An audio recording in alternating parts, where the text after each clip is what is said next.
tutairudia hii. How did you tackle the matter of reform with your husband before getting married?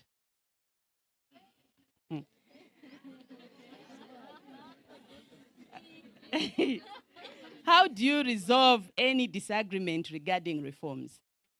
The first thing is, if you are a man and you want to marry someone who looks natural, go for that person.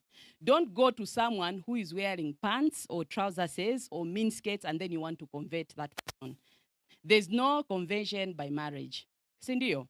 Yes. So, marry your kind. Sindio? Yes.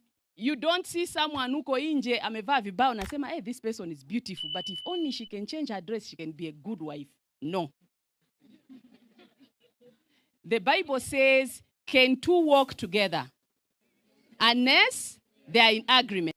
So, marry the person that you're going to agree with.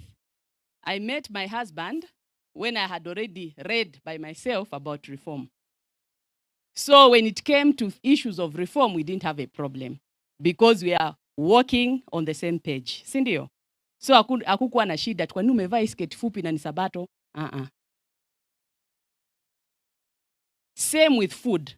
Kuko na mwingine, the husband is a health reformer. The wife eats everything. And when you get married now, mnaanza kusumbuana.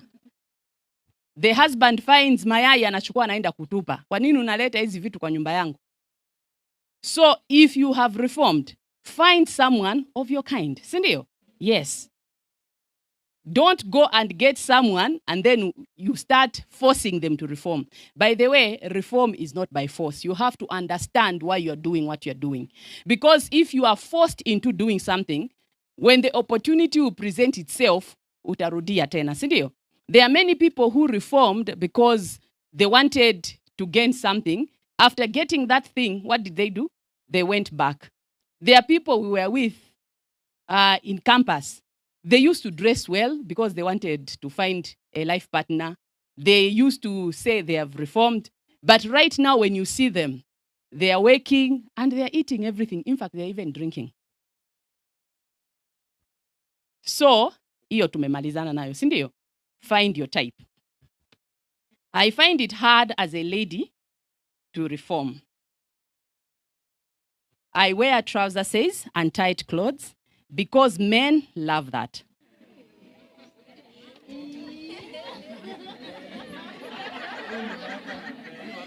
Kwani mtu ameandika ya yuko hapa? Okay, let's continue. How do I start the journey of reform? Okay. Okay, the other part is, how do I start the journey of reform? I also do breads. So the first thing when it comes to reform, you're going to reform not with your own strength. That's why when we are looking at dress reform, we started by that caution which says that it is the grace of God that which is going to enable you to reform. Sindio?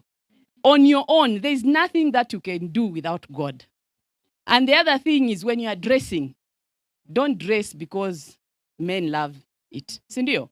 Dress because this is right. Sindio? Yes. And to follow that question, I want to now to surprise you. This question is coming from a brother. Why do ladies wear trousers and do braids, etc.? Yet as men, we like simplicity and natural beauty.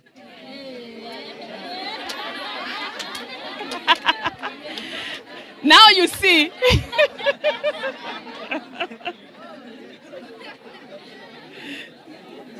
So it's the opposite. So you see, as ladies,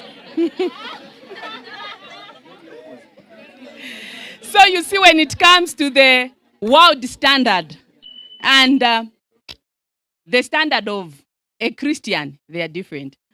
Those people who are worldlings, they love people who wear tight things. They want to see their structure. But when it comes to a Christian, they want someone who is respectful. I'll give you an example. There can be someone, anaenda bar, anaenda bash. But when it comes to marriage, they'll look for someone who is decent. That is very true. They don't want to marry someone in the bar. They might be going there, frequenting that place, but when the time they want to marry someone who is decent. So that's the way it is. So those who want to, when you meet a man, he stops you because of the way you are dressing. That person is after sex. Sindio? He will sleep with you and he will leave you. That is the truth of the matter. The person who loves you and they want to settle down with you, they want to grow in love with you, that is the person who wants to marry you and they want to see you the way you are. By the way, most of the whites who have married Africans, wameoa wale watu wa South Sudan. In fact, you even say, huyu mzungu kwani aliona nini kwa huyu mtu? Sindio? Because, whites, they love people who are natural. They say they have self-esteem. Wanaona wako sawa.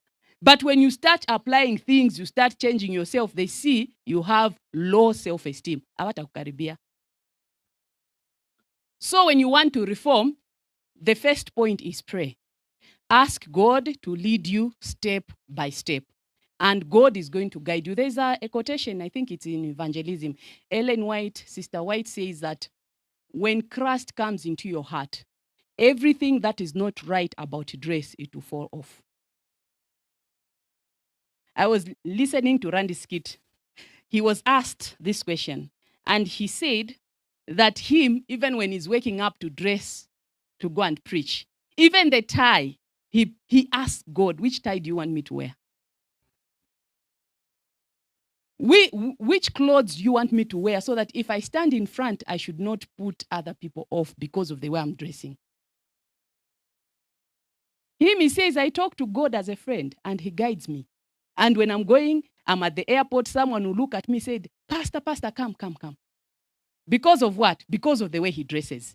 Imagine if he's wearing a big shoe and a big trouser, it is sagged with a t-shirt, and then who can call him pastor?